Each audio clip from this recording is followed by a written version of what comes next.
and welcome to the channel where we give now bonge update on waiting they happen for Biafran territory as BLA don't catch up some of this zoo armor tank. I will make now listen to this one Nigerianist as they challenge Biafra Unite, and Biafra Unite is given some education. Caller on WhatsApp, you're welcome to the show. Please your name and if possible where you are joining us from. Please go ahead. Well done. I can hear what you're saying live. I want to ask you a question. Who is interacting with me? Who is interacting with me? This is Christian. Calling from Nigeria. Okay, please go ahead, Christian. Okay. I want to say something. Now that you have a big road commission to pass through all the coastal region up to Calabar, don't you think that that is a way of uniting Nigeria once again, making sure that the infrastructure is getting to the east? Come again with your question, please. Start afresh. I said, yeah, Nigerian government has commissioned now the construction of a very big road that will connect all the coastal region from west to the east up to Calabar. Don't you think that it is a way of showing some kind of unity, that the development is now coming to the eastern part and that they are no longer neglecting the eastern part? Okay. That's my question. Okay, okay, fine. That's the only question you have, right? Or do you have more questions? That's the question I have, because I mean that the federal government is trying now to put inclusiveness. Okay, fine. That's why I asked that. Okay, fine. Please pay attention, and when I ask you a question, I would like you to answer. Just be realistic and be straightforward. Let's conversate like a civilized people. Now, before the road you talked about, they just commissioned the road. That's what you said, because I haven't seen any road that they built from east to all the coastal region. But you said they have commissioned. Fine. Now, before the commissioning of the road, before they started already from Lagos. Okay. They started destroying some of the beaches. Yeah. From Lagos, already started. Okay, they have started it. Oh, they have started it from Lagos. Okay, fine. Now, let me ask you, if you are calling, have you been to Calabar before? No. Have you been to Iguacha, Port Harcourt? No. Good. Now, have you been to Yenagoa before, which is the capital of Bayelsa? No. Okay, good, fine. That means you are not from any part of these areas that I have mentioned. Now, I have a question for you. I was thinking you are from, part of these places. But since you are not from any part of this place that I've just mentioned, since the beginning of the amalgamation of Nigeria, and before the commissioning of this road, now you're talking about that they have started building from Lagos, are the people of Calabar, Iguacha, Yenagoa, Uyo, in fact, all the coastal region, are the people from the coastal region not been going to Lagos all these years? Or have they been going to Lagos? I think that because of the new government. No. I told you, hold on, please. I told you from beginning that when I ask you question, kindly answer. Just go straight to the point. No, let's not twist it. You ask me a question and I'm answering you, but I have to answer you with some important questions so we can get the answer. So just answer that one, only that one, then I'll come with another one. Have the people from coastal region not been going to Lagos before the commissioning of this road? Yes or no? They have. They have. Thank you. That is very important. Now, since they have been going to Lagos all this while, do you think that the commissioning of a road from Lagos to coastal region, so to say, let me use the same word, coastal region, from Lagos to coastal region, probably may come to my village, might come to my village. Fine.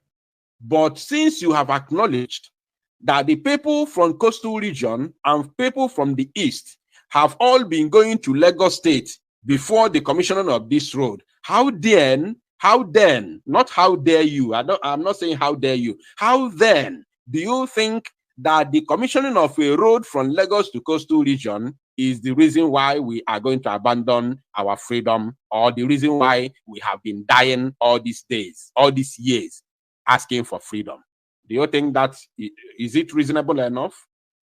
Yes or no? Because I have more to say. Yes or no? Do you think it's reasonable enough? That is why I said this, that the new government has started to make some move of inclusiveness. That's what I said. No, I heard you. I will come there. I will reach there in terms of inclusiveness and all that. But just answer first. Do you think that because of the commissioning of the road, that's why we have to abandon freedom? Do you think that anything like that can exist? Do you think so? Yes or no? It depends on you. Depends on you. Okay, fine. Since you can answer it, the answer is no. Now, that is number one. Then number two, sorry. Then number three is this. Let me tell you something, my brother. The politicians from the east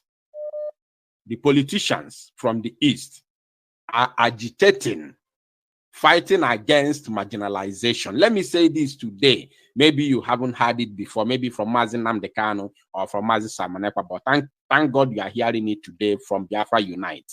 Now, let me tell you something. The marginalization of the Southeast and South-South, as they have geopolitically, categorized these areas, is not in any way the fight of Biafra agitators or liberators. The people who are fighting against marginalization of the old Eastern region are the Igbo and the other politicians from the old Eastern region. They are the ones championing the battle or the fight against marginalization. Because of what? There are two things. The first one is that they are either blind, spiritually blind, not to see the plans of the Fulani against other ethnic nationalities in this geographical entity, or this geographical expression, according to Awolowo. They didn't see the handwriting on the wall to see the plan of the Fulani Caliphate against other ethnic nationalities in Nigeria. They didn't see it, or they saw it, but they turned blind eyes because the people who are championing the Fulani conquest in Nigeria are their godfathers in politics. I want you to pay attention and pick something. Thank God you called. Thank God that you called.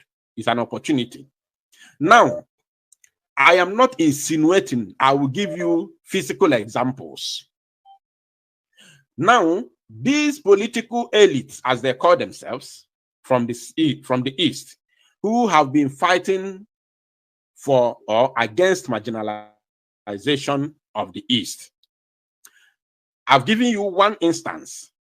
Either they see or they do not see, or they see but turn blind eyes because they don't have the capacity to challenge the Fulani oligarchy and Fulani, political elite who want to use their terrorists, their youths, to conquer the entire southern Nigeria. Either they see it, they see the plan, and they can't speak because they will be picked up, or they will be rendered useless. Or the second one is that the politicians, are fighting against marginalization because they know that if the rights of the Southeast should be given to Southeast, it will definitely end up in their pocket. You and I may not even be aware that something like that happened. Are you aware that they take they collect salaries for each state from Abuja each and every month in billions of naira. But me, I don't know about you. I don't know. Maybe you are a politician. I don't know. But if you are not a politician, I can as well say that you and I are not getting a dime from the money that they are collecting from Abuja. You eat based on the work you are doing or the market you are selling, the goods you are selling. That is how you eat, including me. I am not eating based on what I'm benefiting from the government or what the government is paying me. So they are fighting against marginalization because of what they are going to gain out of it if their right is being given to them. Not for you and I or ordinary street man. No. Now, these are two major reasons why they are fighting marginalization. But we, the agitators, we, the freedom fighters, are not fighting against marginalization. If we are fighting against marginalization, nobody would have died. Our people wouldn't have been butchered. We wouldn't have picked up arms to fight for our freedom. The reason why, the main reason, the sole reason why we are fighting for freedom is because we are fighting for our survival. It is the survival of the fittest. This word that I have said to you today, I want you to remember it. We are fighting against extermination, internal aggression. People are coming from Fota Jalon. People are coming from Sahel, fully armed.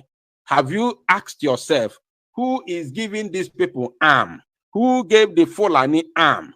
They say they are Marudas. They say they are Kaurera. They are pastoralists. They are they do animal husbandry. Have you sat down and asked yourself, who is giving them AK-47? Are they crossing borders? They say they are from Senegal. They are from Senegambia. They are from wherever. Ask yourself, are they crossing border to Nigeria with AK-47? Are they buying it in the market? Who is giving the Fulani AK-47 to go into villages and slaughter innocent people? Ask yourself about that. Are you aware that they were already in Enugu? They were in Ebonyi. They were even in Imo State. They were here in Anambra State. Are you aware that it was the formation of the Eastern Security Network back then that chased them away back to the north? Are you aware that they are everywhere in the West? This idiot on the screen called Femi Kuti ranting and talking rubbish. Is he not aware that Fulani armed bandits are there in the West, chasing people from their homes and their villages?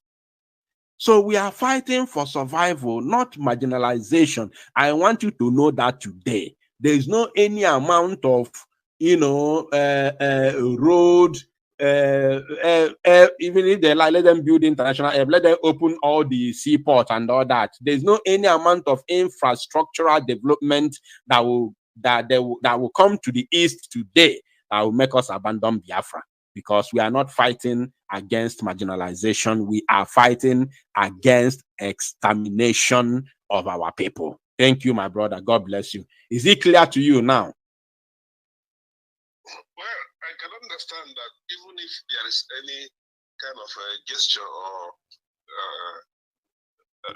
what do you call it, development that the federal government wants to bring to the eastern part of the nation now, you don't even want to appreciate any effort. We can't. We don't even want it. We are going to build our land on our own. We don't want anything from the so-called government of the zoo. Thank you, my brother. God bless you.